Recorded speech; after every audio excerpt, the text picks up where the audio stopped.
ನಮಸ್ಕಾರ, ಕಂಪ್ಲೀಟ್ ನ್ಯೂಸ್ಗೆ ಸ್ವಾಗತ. ನಾನು ಚೇತನ್ ಹೂಗಾರ್. ಶಿವಮೊಗ್ಗ ಜಿಲ್ಲೆಯ ಸಾಗರದ ಜೋಗದಲ್ಲಿ ಶಾಲಾ ಮಕ್ಕಳು ಅಸ್ವಸ್ಥರಾಗಿದ್ದಾರೆ. ಫುಡ್ ಪಾಯ್ಸನ್ ನಿಂದ 30ಕ್ಕೂ ಹೆಚ್ಚು ಶಾಲಾ ಮಕ್ಕಳು ಅಸ್ವಸ್ಥರಾಗಿದ್ದಾರೆ. ಸಾಗರ ಆಸ್ಪತ್ರೆಯಲ್ಲಿ ಅವರಿಗೆ ಚಿಕಿತ್ಸೆಯನ್ನು ಕೊಡಲಾಗ್ತಾ ಇದೆ. ಜೋಗದ ಕ್ರಿಸ್ತ ಜ್ಯೋತಿ ವಸತಿ ಶಾಲೆ ಮಕ್ಕಳಿಗೆ ಚಿಕಿತ್ಸೆಯನ್ನು ನೀಡಲಾಗ್ತಾ ಇದೆ. 30ಕ್ಕೂ ಹೆಚ್ಚು ಮಕ್ಕಳಿಗೆ ಅಸ್ವಸ್ಥರಾಗಿರುವಂಥದ್ದು. ಶಿವಮೊಗ್ಗ ಜಿಲ್ಲೆಯ ಸಾಗರದ ಜೋಗದಲ್ಲಿ ಶಾಲಾ ಮಕ್ಕಳು ಅಸ್ವಸ್ಥರಾಗಿದ್ದಾರೆ. ಇನ್ನು ಫುಡ್ ಪಾಯ್ಸನ್ ನಿಂದ 30ಕ್ಕೂ ಹೆಚ್ಚು ಶಾಲಾ ಮಕ್ಕಳು ಅಸ್ವಸ್ಥರಾಗಿದ್ದಾರೆ ಅನ್ನುವಂಥ ಮಾಹಿತಿ ಸಿಗ್ತಾ ಇದೆ. ಸದ್ಯ ಸಾಗರದ ಆಸ್ಪತ್ರೆಯಲ್ಲಿ ಜೋಗದ ಕ್ರಿಸ್ತ ಜ್ಯೋತಿ ವಸತಿ ಶಾಲೆ ಮಕ್ಕಳಿಗೆ ಚಿಕಿತ್ಸೆಯನ್ನ ನೀಡಲಾಗ್ತಾ ಇದೆ.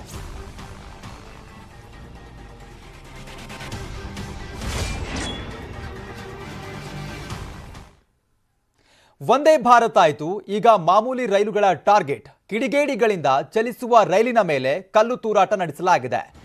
ಪ್ರಯಾಣಿಕ ಗುರುಮೂರ್ತಿ ತಲೆಗೆ ಕಲ್ಲೇಟು ಬಿದ್ದು ಗಾಯವಾಗಿರುವಂಥದ್ದು. ಈ ಹಿಂದೆ ನಾವು ನೋಡಿದ್ದೀವಿ, ವಂದೇ ಭಾರತ್ ರೈಲಿನ ಮೇಲೆ ಕಲ್ಲು ತೂರಾಟ ಆಗಿತ್ತು KR-ಪುರಂನಲ್ಲಿ. ಸೊ ಈಗ ಮಾಮೂಲಿ ರೈಲ್ ಮೇಲೂ ಕೂಡ ಈಗ ಕಿಡಿಗೇಡಿಗಳು ಕಲ್ಲು ತೂರಾಟವನ್ನು ನಡೆಸಿದ್ದಾರೆ. ಪ್ರಯಾಣಿಕ ಗುರುಮೂರ್ತಿ ಅನ್ನುವಂಥವರಿಗೆ ತಲೆಗೆ ಕಲ್ಲೇಟು ಬಿದ್ದು ಪೆಟ್ಟಾಗಿದೆ. ಶಿವಮೊಗ್ಗ ಯಶವಂತಪುರ ರೈಲಿನ ಕೋಚ್ ಮೇಲೆ ಕಲ್ಲು ತೂರಾಟ ನಡೆದಿರುವಂಥದ್ದು. ತುಮಕೂರು ತಾಲೂಕಿನ ಕ್ಯಾತ್ಸಂದ್ರ ಹಿರೇಹಳ್ಳಿ ರೈಲು ನಿಲ್ದಾಣದ ಬಳಿ ಈ ಒಂದು ಘಟನೆ ಸಂಭವಿಸಿದೆ. ಇನ್ನು ಕ್ಯಾತ್ಸಂದ್ರ ಪೊಲೀಸರಿಂದ ಕಿಡಿಗೇಡಿಗಳಿಗಾಗಿ ತೀವ್ರ ಶೋಧ ನಡೆಸಲಾಗ್ತಾ ಇದೆ.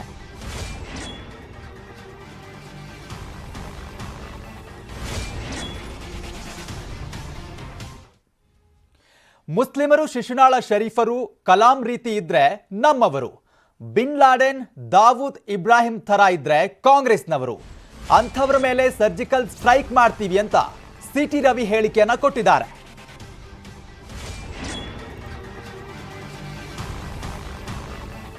ಬೆಂಕಿ ಹಾಕಲು ಬಂದ್ರೆ ಸಿಎಂ ಯೋಗಿ ರೀತಿ ಬುಲ್ಡೋಜರ್ ಹತ್ತಿಸ್ತೀವಿ. ಲಾಡೆನ್ ಜಿನ್ನಾಗೆ ಜೈ ಅನ್ನೋಕೆ ಕಾಂಗ್ರೆಸ್ ಅಲ್ಲ, ಇರೋದು ಮೋದಿ ಸರ್ಕಾರ. ಏನಾದ್ರೂ ಬೆಂಕಿ ಹಾಕೋಕ್ ಬಂದ್ರೆ ಸಿಎಂ ಯೋಗಿ ರೀತಿ ಬುಲ್ಡೋಜರ್ ಹರಿಸ್ತೀವಿ. ಲಾಡೆನ್ ಜಿನ್ನಾಗೆ ಜೈ ಅನ್ನೋಕೆ ಇದು ಕಾಂಗ್ರೆಸ್ ಅಲ್ಲ, ಇರೋದು ಮೋದಿ ಸರ್ಕಾರ ಅನ್ನುವಂತ ಹೇಳಿಕೆಯನ್ನ ಕೊಟ್ಟಿದ್ದಾರೆ ಸಿಟಿ ರವಿ. ಹಾವೇರಿಯ ಬಿಜೆಪಿ ವಿಜಯ ಸಂಕಲ್ಪ ಯಾತ್ರೆಯಲ್ಲಿ ಸಿಟಿ ರವಿ ಹೇಳಿಕೆ ಕೊಟ್ಟಿರುವಂತದ್ದು. ನಾವು ಮುಸಲ್ಮಾನರ ವಿರೋಧಿಗಳಲ್ಲ, ಮುಸಲ್ಮಾನರಲ್ಲೂ ಒಳ್ಳೆ ಜನ ಇದ್ದಾರೆ. ಬಾಂಬ್ ಬಿಡೋರಿಗೆ ಬೆಂಬಲ ಕೊಡೋರಲ್ಲ, ಭಯೋತ್ಪಾದಕರಿಗೆ ಬಿರಿಯಾನಿ ತಿನ್ಸೋರಲ್ಲ. ಆದ್ರೆ ಸಂತ ಶಿಶುನಾಳ ಶರೀಫ್ನಂತವ್ರು ಸಿಕ್ಕಿದ್ರೆ ನೀನೇ ನಮ್ಮಪ್ಪ ಕಣಪ್ಪ, ಬಾರಪ್ಪ ಶಿಶುನಾಳಪ್ಪ ಅಂತ ಪ್ರೀತಿಯಿಂದ ಆರಾಧಿಸೋ ಜನ ನಾವು. ನಮಗ್ ಬೇಕಾಗಿರೋದು ಕುಕ್ಕರ್ ಬಾಂಬ್ ಬಿಡೋ ಜನ ಅಲ್ಲ, ನಮಗ್ ಬೇಕಾಗಿರೋದು ಸಂತ ಶಿಶುನಾಳ ಶರೀಫ್ನಂತ ಜನ ಹುಟ್ಟಿ ಬರಬೇಕು ಅಂತ ನಾವು ಕೇಳ್ತೀವಿ. ನಮಗೆ ಎಂತ ಜನ ಬೇಕು ಅಂದ್ರೆ ಇಬ್ರಾಹಿಂ ಸುತಾರ್ ತರ ಜನ ಬೇಕು. ನಮಗೆ ಬೇಕಾಗಿರ್ತಕ್ಕಂಥದ್ದು APJ ಅಬ್ದುಲ್ ಕಲಾಂ ತರ ಜನ ಬೇಕು. ಕಾಂಗ್ರೆಸ್ಗೆ APJ ಅಬ್ದುಲ್ ಕಲಾಂ ಬೇಡ, ಇಬ್ರಾಹಿಂ ಸುತಾರ್ ಬೇಡ, ಹಾಜಬ್ಬ ಬೇಡ, ಶಿಶುನಾಳ ಶರೀಫ್ ಬೇಡ. ಅವರಿಗೆ ಬೇಕಾಗಿರೋದು Bin Laden, Dawood Ibrahim, cooker bomb ಬಿಡೋರು ಅವರೆಲ್ಲ ಅಮಾಯಕರು. DJ ಹಳ್ಳಿ KJ ಹಳ್ಳಿ ಬೆಂಕಿ ಹಾಕ್ದವರು they are all DK brothers. ನೀವು ಶಿಶುನಾಳ ಶರೀಫ್ರ ಜೊತೆಗೆ ಗುರುತಿಸ್ಕೊಂಡ್ರೆ ನೀವು ನಮ್ಮವರೇ. ನೀವು ಬಿನ್ ಲಾಡೆನ್ ಜೊತೆ ಗುರುತಿಸ್ಕೊಂಡ್ರೆ ನಾವು ತಯಾರಿ ಇಟ್ಕೊಂಡಿದ್ದೇವೆ.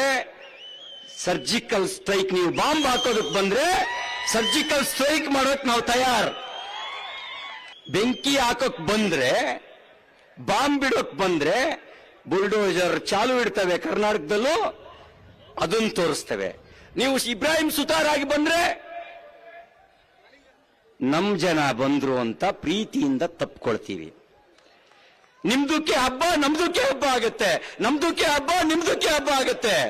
ನೀವು ಇಬ್ರಾಹಿಂ ಸುತಾರ್ ಆಗಿ ಬರ್ತಿರೋ, ಶಿಶುನಾಳ ಶರೀಫ್ ಆಗಿ ಬರ್ತಿರೋ, ದಾವೂದ್ ಇಬ್ರಾಹಿಂ ಬಿನ್ ಲಾಡೆನ್ ಆಗಿ ಬರ್ತಿರೋ, ಅದು ನಿಮಗ್ ಬಿಟ್ಟಿದ್ದು.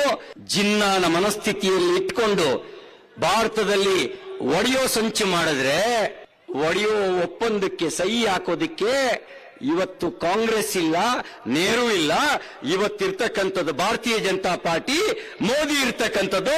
ಇದನ್ನು ಎಚ್ಚರದಲ್ಲಿ ಇಟ್ಕೊಂಡು ಯೋಚನೆ ಮಾಡಿ. ನಾವು ಮೋದಿಯವರು ರಾಜ್ಯಕ್ಕೆ ಬಂದು ಹೋದ್ರು, ಅವರು ನೆಕ್ಸ್ಟ್ ವಿಸಿಟ್ ಹಾಕೋವರೆಗೂ ಅವರದ್ದೇ ಹವಾ ಇರುತ್ತೆ.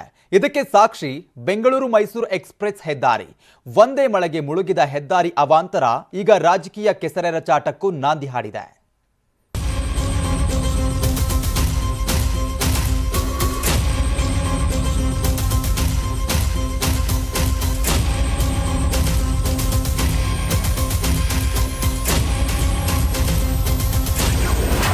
ಒಂದೇ ಮಳೆಗೆ ಮುಳುಗಿದ ಎಕ್ಸ್ಪ್ರೆಸ್ ಹೈವೇ. ಮಾರ್ಚ್ 12ಕ್ಕೆ ಪ್ರಧಾನಿ ಮೋದಿ ಬಂದು ಮೈಸೂರು ಬೆಂಗಳೂರು ಎಕ್ಸ್ಪ್ರೆಸ್ ಹೆದ್ದಾರಿಯನ್ನ ಅದ್ದೂರಿಯಾಗಿ ಉದ್ಘಾಟಿಸಿದ್ರು. ಆದ್ರಿವತ್ತು ಅದೇ ಹೆದ್ದಾರಿ ಜಲಮಯವಾಗಿದೆ. ಕಳೆದ ವರ್ಷ ಅಬ್ಬರಿಸಿದ್ದ ಮಳೆಗೆ ಮುಳುಗಿದ ರಾಮನಗರದ ಸಂಗಬಸವನ ದೊಡ್ಡಿ ಜಾಗದಲ್ಲೇ ಎಕ್ಸ್ಪ್ರೆಸ್ ಹೈವೇ ಇವತ್ತೂ ಮುಳುಗಿ ಹೋಯಿತು.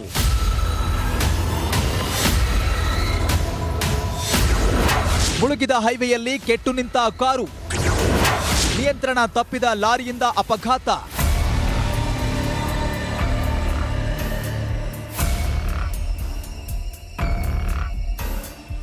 ನೋಡಿ, ದಶಪಥ ಹೆದ್ದಾರಿಯಲ್ಲಿ ಮಳೆ ಅವಾಂತರಕ್ಕೆ ಸಾಕ್ಷಿ ಈ ದೃಶ್ಯ. ಹೈವೇಯಲ್ಲಿ 3-4 ಅಡಿ ನೀರು ನಿಂತಿತ್ತು. ಮಳೆ ನೀರಲ್ಲಿ ಹೋಗಲಾಗದೆ ಕಾರು ಕೆಟ್ಟು ಹೋಯಿತು. ಕೆಟ್ಟು ನಿಂತಿದ್ದ ಕಾರಿಗೆ ಅದೇ ಹೈವೇಯಲ್ಲಿ ಲಾರಿ ನಿಯಂತ್ರಣ ತಪ್ಪಿ ಕಾರಿಗೆ ಗುದ್ದಿ ಬಿಡ್ತು.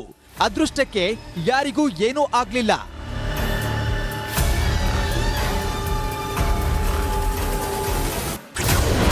ಅಪಘಾತ ಆಗಿದೆ, ಬನ್ನಿ ಅಂದ್ರೂ ಬರ್ಲಿಲ್ಲ.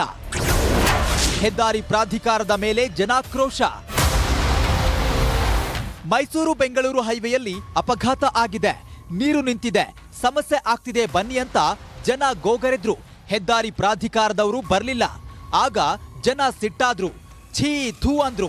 ಪ್ರಧಾನಿ ಮೋದಿ ಮುಖ್ಯಮಂತ್ರಿಗಳ ಬಗ್ಗೆಯೂ ಆಕ್ರೋಶ ಹೊರಹಾಕಿದ್ರು. ಈಗ ಪ್ರಧಾನಮಂತ್ರಿ ಬಂದು ಉದ್ಘಾಟನೆ ಮಾಡಿದ್ರು, ಆದರೆ ಉದ್ಘಾಟನೆ ಮಾಡಿದ್ರೆ ಅವರು ಹೋದ್ರು ಆರಾಮಾಗಿದ್ದಾರೆ. ಈಗ ನಾವು ಗಾಡಿ ಓಡಿಸೋರು, ಸಣ್ಣ ಪುಟ್ಟ ಗಾಡಿ ಓಡಿಸೋರು ಈಗ ಹಾಲಾಯ್ತಾ ಇದೀವಿ. ಯಾಕಂದ್ರೆ ರೋಡ್ ಈ ತರ ಇದೆ.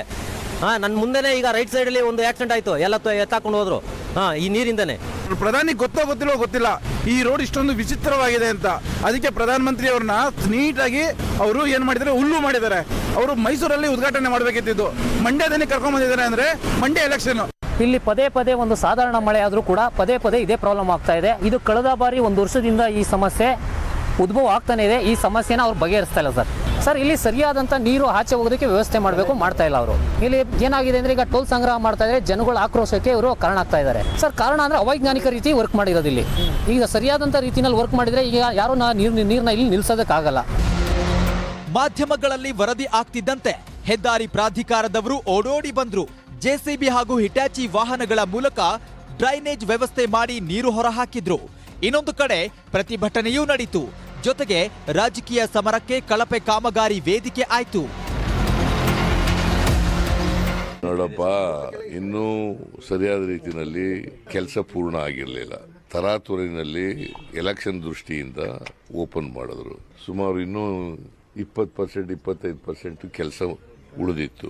ಹಾಗಾಗಿ ಸರಿಯಾಗಿ ಕೆಲಸ ಮಾಡದೇನೆ ನೀರೆಲ್ಲ ರಸ್ತೆದಲ್ಲಿ ನಿಂತ್ಕೊಂಡಿದೆ. ನೀರು ಹೋಗಕ್ಕೆ ಅವಕಾಶ ಮಾಡಿಕೊಡ್ಬೇಕಲ್ವಾ, ಅದು ಮಾಡಿಲ್ಲ. ಅದು ಮಾಡದೇ ಇರೋದ್ರಿಂದ ನೀರು ನಿಂತ್ಕೊಂಡಿದೆ. ಸಾಮಾಜಿಕ ಜಾಲತಾಣದಲ್ಲಿ ಹೆದ್ದಾರಿ ಕಾಮಗಾರಿಯನ್ನ ಹಾಡಿ ಹೊಗಳಿದ್ದ ಪ್ರತಾಪ್ ಸಿಂಹ ಎಲ್ಲಿ ಅಂತ ಜನ ಕೇಳ್ತಿದ್ದಾರೆ. ದೇಶದ ಅತ್ಯದ್ಭುತ ಹೈವೇ ಅಂತಿದ್ದ ಬಿಜೆಪಿ ಸರ್ಕಾರದ ಮಂತ್ರಿಗಳೆಲ್ಲಿ ಅಂತ ಪ್ರಶ್ನೆ ಮಾಡ್ತಿದ್ದಾರೆ. ಕಾಂಗ್ರೆಸ್ನವರು ಸಾಲು ಸಾಲು ಟ್ವೀಟ್ ಹಾಕ್ತಿದ್ದಾರೆ. ಏನ್ ಸಾರ್ ಇದೆಲ್ಲ ಅಂತ ಮುಖ್ಯಮಂತ್ರಿಗಳನ್ನ ಕೇಳಿದ್ರೆ ಸಣ್ಣ ಪುಟ್ಟ ಸಮಸ್ಯೆ ಬಿಡಿ, ಸರಿ ಹೋಗುತ್ತೆ, ಸುಮ್ಮನೆ ರಾಜಕೀಯ ಮಾಡ್ತಾವ್ರೆ ಅಂತಾರೆ. ಈ ಥರ ಕೆಲವು ಸಣ್ಣ ಪುಟ್ಟ ಇದ್ದೇ ಇರ್ತವೆ, ಅವನ್ನೆಲ್ಲ ಸರಿಪಡಿಸ್ತಾರೆ. ಒಂದ್ಸತಿ ಒಂದು ಮಳೆಗಾಲ ಆದಾಗಲೇ ಅದ್ರದ್ದೆಲ್ಲ ಕರೆಕ್ಟಾಗಿ ಗೊತ್ತಾಗಿ ಸರಿಪಡಿಸ್ತಾರೆ. ಹೆದ್ದಾರಿ ಪ್ರಾಧಿಕಾರಕ್ಕೆ ಟೋಲ್ ವಸೂಲಿ ಮಾಡಲು ಇದ್ದ ಪೌರುಷ ಸಮಸ್ಯೆ ಬಗೆಹರಿಸೋದ್ರಲ್ಲಿಲ್ಲ. ಹೈವೇ ಅಥಾರಿಟಿ ಎಡವಟ್ಟುಗಳಿಗೆ ಜನ ಪ್ರಧಾನಮಂತ್ರಿಗಳನ್ನ ಪ್ರಶ್ನೆ ಮಾಡೋ ಹಾಗಾಗಿದೆ.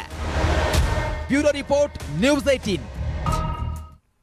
ಅದೊಂದು ಗ್ರೌಂಡ್ ಯುದ್ಧ ಭೂಮಿಯೇ ಆಗ್ಬಿಡ್ತು. ಎರಡೂ ಪಕ್ಷಗಳು ಬೆಂಕಿ ಹೊತ್ತಿಸಿ ಬಿಟ್ಟಿದೆ. ನಿನ್ನೆಯ ಫ್ಲೆಕ್ಸ್ ಜಟಾಪಿಟಿ ಕಿಚ್ಚು ಇವತ್ತು ಕೂಡ ಆರಿಲ್ಲ. ಆರೋಪ ಪ್ರತ್ಯಾರೋಪಗಳ ಮಧ್ಯೆ ಸಾಕ್ಷಿ ಸಮರ ನಡೀತಿದೆ.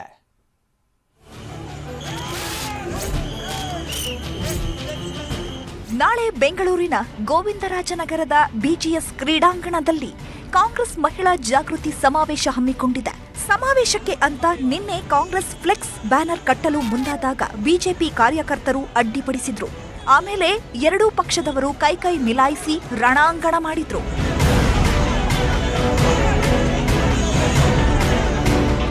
ನಿನ್ನೆ ಇಬ್ಬರು ಯುವಕರು ಪೆಟ್ರೋಲ್ ಕ್ಯಾನ್ ಹಿಡಿದು ಓಡಾಡಿದ್ರು ಅಂತ ಕಾಂಗ್ರೆಸ್ ಕಾರ್ಯಕರ್ತರು ಆರೋಪಿಸಿದ್ರು. ಇದಕ್ಕೆ ಸಾಕ್ಷಿಯಾಗಿ ಇಂದು ವೈರಲ್ ವಿಡಿಯೋ ಸಹ ಸಿಕ್ಕಿದೆ.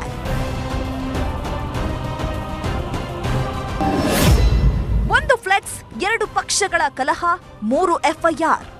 ಗೋವಿಂದರಾಜನಗರ ಪೊಲೀಸ್ ಠಾಣೆಯಲ್ಲಿ 3 ಪ್ರತ್ಯೇಕ ಎಫ್ಐಆರ್ ದಾಖಲಾಗಿದೆ. ಘಟನೆಯಲ್ಲಿ ಪೊಲೀಸ್ ಸಿಬ್ಬಂದಿಗೂ ಗಾಯವಾಗಿದ್ದು ಪೊಲೀಸರು ಸುಮೋಟೋ ಕೇಸ್ ದಾಖಲಿಸಿಕೊಂಡಿದ್ದಾರೆ. ಬಿಜೆಪಿ ಕಾರ್ಯಕರ್ತೆ ರಮ್ಯಾ ಹಾಗೂ ಕಾಂಗ್ರೆಸ್ ಕಾರ್ಯಕರ್ತೆ ಪ್ರೇಮಲತಾ ಕೌಂಟರ್ ಕೇಸ್ ನೀಡಿದ್ದು ಈ 2 ಕೇಸ್ ಎಫ್ಐಆರ್ ದಾಖಲಾಗಿದೆ. ಈ ವೇಳೆ ಅರುಣ್ ಸೋಮಣ್ಣ ಉದ್ದೇಶಪೂರ್ವಕವಾಗಿ ಜನರನ್ನು ಸೇರಿಸಿ ಗಲಾಟೆ ಮಾಡಿದ್ದಾರೆ ಎಂದು ದೂರಿದ್ದಾರೆ.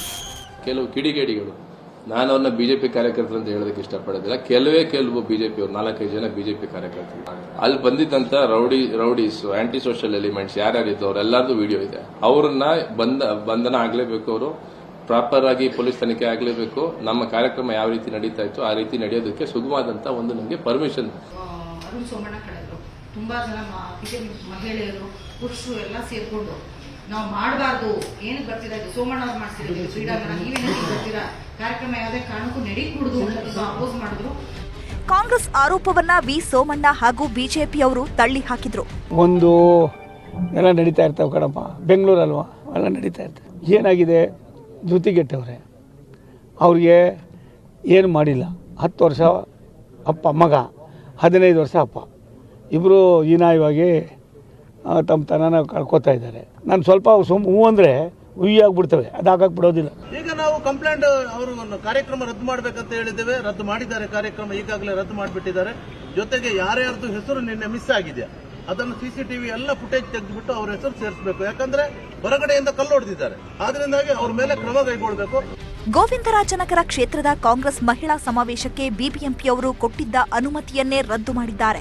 ಒಟ್ನಲ್ಲಿ ಬಿ ಸೋಮಣ್ಣ ಪ್ರಿಯಾಕೃಷ್ಣ ಮಧ್ಯೆ ರಾಜಕೀಯ ಸಮರ ಈಗ ಗಲಭೆವರೆಗೂ ಕಾಲಿಟ್ಟಿದೆ. Crime bureau, news 18. ಚುನಾವಣೆ ಹತ್ತಿರ ಆಗ್ತಿದ್ದಂತೆ ರಾಜ್ಯದ ಹಲವು ಕ್ಷೇತ್ರಗಳಲ್ಲಿ ಚುನಾವಣೆ ರಾಜಕೀಯ ರಂಗೇರ್ತಿದೆ. ಎಲ್ಲೆಲ್ಲಿ ಏನಾಯ್ತು ಬನ್ನಿ ನೋಡೋಣ.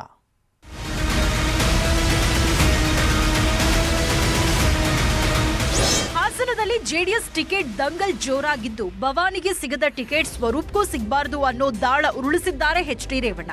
ಸಾಮಾನ್ಯ ಕಾರ್ಯಕರ್ತನಿಗೆ ಟಿಕೆಟ್ ಎಂಬ ಕುಮಾರಸ್ವಾಮಿ ಮಾತಿಗೆ ಟಕ್ಕರ್ ಕೊಟ್ಟಿದ್ದು, ಕೆಎಂ ರಾಜೇಗೌಡರಿಗೆ ಬೆಂಬಲವಾಗಿ ನಿಂತಿದ್ದಾರೆ ಎಚ್.ಡಿ. ರೇವಣ್ಣ. ನೂರಾರು ಬೆಂಬಲಿಗರು ಆಪ್ತರ ಜೊತೆ ರಾಜೇಗೌಡರ ಮನೆಯಲ್ಲೇ ಸಭೆ ಮಾಡಿ ಸ್ಪರ್ಧೆ ಬಗ್ಗೆ ನಿರ್ಧಾರ ಕೇಳಿದ್ದಾರೆ. ಬಟ್ ಹಾಸನ ಜಿಲ್ಲೆಯಲ್ಲಿ ರೇವಣ್ಣವ್ರನ್ನ ನಿಮ್ಮನ್ನ ಬಿಟ್ಟು ಚುನಾವಣೆ ನಡೆಸಕ್ಕಾಗಲ್ಲ. ನೀವು ಇಬ್ಬರು ಒಟ್ಟಾಗಿ ಜಿಲ್ಲೆಯಲ್ಲಿ ಬಂದು ಕೆಲಸ ಮಾಡ್ತೀನಿ ಅನ್ನೋದಾದ್ರೆ ನಂದೇನು ಅಭ್ಯಂತರ ಇಲ್ಲ. ಬೆಳಗಾವಿಯ ಅಥಣಿ ಕ್ಷೇತ್ರದಲ್ಲಿ ಸೋಲುಂಡಿದ್ದ ಲಕ್ಷ್ಮಣ್ ಸವದಿಯನ್ನ ಬಿಜೆಪಿ ಡಿಸಿಎಂ ಮಾಡಿತ್ತು. ಆ ಬಳಿಕ ಪರಿಷತ್ ಸದಸ್ಯರನ್ನಾಗಿಯೂ ಮಾಡಿತ್ತು. ಇದೀಗ ಸವದಿ ಬಿಜೆಪಿಗೆ ರೆಬಲ್ ಆಗುವ ಲಕ್ಷಣಗಳು ಕಾಣಿಸುತ್ತಿವೆ. ನನ್ನ ಸ್ವಾಭಿಮಾನಕ್ಕೆ ಧಕ್ಕೆ ಬಂದಿದೆ, ಮಾಡು ಇಲ್ಲವೇ ಮಡಿ ಎಂಬಂತಾಗ್ತದೆ. 27ಕ್ಕೆ ನಾನು ಅಂತಿಮ ತೀರ್ಮಾನಕ್ಕೆ ಬರ್ತೀನಿ ಎಂದಿದ್ದಾರೆ. ಇನ್ನು ನಾವೊಂದು ವಾರದಲ್ಲಿ ಎಲ್ಲಾ ಸಮಾಜದ ಅಭಿಪ್ರಾಯ ತಗೊಂಡು ಅವ್ರು ಹೇಳ್ಬೇಕು, ಚುನಾವಣೆಗೆ ನಿಲ್ಲೋ ಇಲ್ಲ ಬೇಡ, ಆದರೆ ಸ್ವಾಭಿಮಾನಕ್ಕೆ ಧಕ್ಕೆ ಬಂದಾಗ ಮಾಡು ಇಲ್ಲ. ಚಿತ್ರದುರ್ಗದ ಹಿರಿಯೂರು ಬಿಜೆಪಿ ಶಾಸಕಿ ಪೂರ್ಣಿಮಾ ಶ್ರೀನಿವಾಸ್ ಬಿಜೆಪಿಯ ವಿಜಯ ಸಂಕಲ್ಪ ಯಾತ್ರೆಗೆ ಗೈರಾಗಿದ್ದು, ಕಾಂಗ್ರೆಸ್ ಪಾಳಿಯ ಸೇರ್ತಾರಾ ಅನ್ನೋ ಚರ್ಚೆ ಶುರುವಾಗಿದೆ. ನ್ಯೂಸ್ 18 ಜೊತೆಗೆ ಮಾತನಾಡಿರುವ ಶಾಸಕಿ, ನಮ್ಮ ತಂದೆ 40 ವರ್ಷ ಕಾಂಗ್ರೆಸ್ನಲ್ಲಿದ್ದರು, 1 ವಾರ ಕಾದು ನೋಡಿ ಅಂತ ಕುತೂಹಲ ಸೃಷ್ಟಿಸಿದ್ದಾರೆ.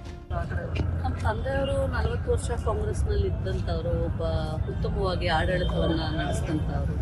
ಹಾಗಾಗಿ ಕಾಂಗ್ರೆಸ್ ಪಕ್ಷದವರಿಗೆ ಒಂದು ಅಭಿಪ್ರಾಯ ಇದೆ, ಪೂರ್ಣಿಮಾ ಶ್ರೀನಿವಾಸ್ ಅವರು ಮತ್ತೆ ಕಾಂಗ್ರೆಸ್ ಪಕ್ಷಕ್ಕೆ ಬರಬೇಕು ಅನ್ನೋದು. ಚರ್ಚೆ ಮಾಡ್ತಾ ಇರ್ಬೋದು. ಮುಂದಿನ ದಿನಗಳಲ್ಲಿ ನಿಮ್ಗೆ ಉತ್ತರ ಸಿಗುತ್ತೆ. ಪೂರ್ಣಿಮಾ ಶ್ರೀನಿವಾಸ್ ಅವರು ಬಿಜೆಪಿಯಲ್ಲಿ ಸ್ಪರ್ಧೆ ಮಾಡ್ತಾರ, ಕಾಂಗ್ರೆಸ್ ಅಲ್ಲಿ ಸ್ಪರ್ಧೆ ಮಾಡ್ತಾರ ಅಂತ ಹೇಳಿ. ಹಾಗಾಗಿ ನಿಮ್ಗೆ ಇನ್ನೊಂದು ವಾರದಲ್ಲಿ ಉತ್ತರ ಸಿಗುತ್ತೆ. ಬೆಂಗಳೂರಿನ ಚಾಮರಾಜಪೇಟೆ ಕ್ಷೇತ್ರದಲ್ಲಿ ಕಾಂಗ್ರೆಸ್ ಅಭ್ಯರ್ಥಿ ಜಮೀರ್ ಅಹಮದ್ಗೆ ಟಕ್ಕರ್ ಕೊಡಲು ರೌಡಿ ಶೀಟರ್ ಸೈಲೆಂಟ್ ಸುನೀಲ್ಗೆ ಬಿಜೆಪಿ ಮಣೆ ಹಾಕ್ತಾ ಇದೆ. ರೌಡಿ ಶೀಟರ್ ಸೈಲೆಂಟ್ ಸುನೀಲನಿಗೆ ಬಿಜೆಪಿ ಮೆಂಬರ್ಶಿಪ್ ಸಿಕ್ಕಿದೆ. ಇದನ್ನೇ ಕಾಂಗ್ರೆಸ್ನವರು ಪ್ರಧಾನಿ ಫೋಟೋ ಹಾಕಿ ರೌಡಿಗಳ ಪಕ್ಷ ಅಂತ ಟೀಕಿಸಿದ್ರು. ಯಾವಾಗ ವಿವಾದ ಆಯಿತು, ಬಿಜೆಪಿಯವರು ಸೈಲೆಂಟ್ ಸುನೀಲನ ಸದಸ್ಯತ್ವವನ್ನು ರದ್ದು ಮಾಡಿದ್ದಾರೆ. ಬೆಂಗಳೂರಿನ ಪುಲಕೇಶಿ ನಗರದಲ್ಲಿ ಟಿಕೆಟ್ ಫೈಟ್ ಶುರುವಾಗಿದೆ. KH Muniyappa, doctor G Parameshwar, Sampathraj, Prasannakumar ತೀವ್ರ ಲಾಬಿ ನಡೆಸ್ತಾ ಇದ್ದಾರೆ. ಟಿಕೆಟ್ ಕೈತಪ್ಪುವ ಭೀತಿಯಲ್ಲಿ ಹಾಲಿ ಶಾಸಕ ಅಖಂಡ ಶ್ರೀನಿವಾಸ್ ಮೂರ್ತಿ ಸಿದ್ದರಾಮಯ್ಯ ನಿವಾಸಕ್ಕೆ ಭೇಟಿ ನೀಡಿ ಟಿಕೆಟ್ಗಾಗಿ ಒತ್ತಡ ಹಾಕಿದ್ದಾರೆ. ಸಿದ್ದರಾಮಯ್ಯ ಸಾಹೇಬ್ ಹೈಕಮಾಂಡ್ ಇದೆ, ನಮ್ಮ ಜಮೀರಣ್ಣವರಿದ್ದಾರೆ, ಅಧ್ಯಕ್ಷ ಇದ್ದಾರೆ, ಎಲ್ಲ ನಮ್ಗೇನು ತೊಂದರೆ ಇಲ್ಲ ಅಂತ ನಾವು ಹೇಳ್ತೇವೆ. ಬಹುತೇಕ ನಿಮಗೆ ಕ್ಲಿಯರ್ ಆಗುತ್ತೆ ಅಂತ ಸರ್? ಖಂಡಿತ ಆಗುತ್ತೆ. ಪಕ್ಷ ಅಂದಮೇಲೆ ಎಲ್ಲರೂ ಕೇಳೋದು ಅಧಿಕಾರ ಐತೆ ಕೇಳ್ತಾರೆ, ಅದ್ರಲ್ಲಿ ತಪ್ಪೇನಿಲ್ಲ. ಮಹಾಲಕ್ಷ್ಮಿ ಲೇಔಟ್ ಪೊಲೀಸ್ ಠಾಣಾ ವ್ಯಾಪ್ತಿಯಲ್ಲಿ ಸ್ವತಂತ್ರ ಅಭ್ಯರ್ಥಿಯ ಭಾವಚಿತ್ರ ಹೊಂದಿದ ದಿನಸಿ ವಸ್ತುಗಳು ಸೀಸ್ ಮಾಡಲಾಗಿದೆ. ಗೌರಿಬಿದನೂರು ವಿಧಾನಸಭಾ ಕ್ಷೇತ್ರದ ಪಕ್ಷೇತರ ಅಭ್ಯರ್ಥಿ ಕೆಂಪರಾಜು ಯುಗಾದಿ ಹಬ್ಬದ ಪ್ರಯುಕ್ತ ದಿನಸಿ ವಿತರಿಸಲು ಸಂಗ್ರಹಿಸಿದ್ರು ಎನ್ನಲಾಗಿದೆ. ಇದು ಇವತ್ತಿನ ರಾಜ್ಯ ರಾಜಕೀಯದ ಪ್ರಮುಖ ಸುದ್ದಿಗಳು. Bureau report, news 18.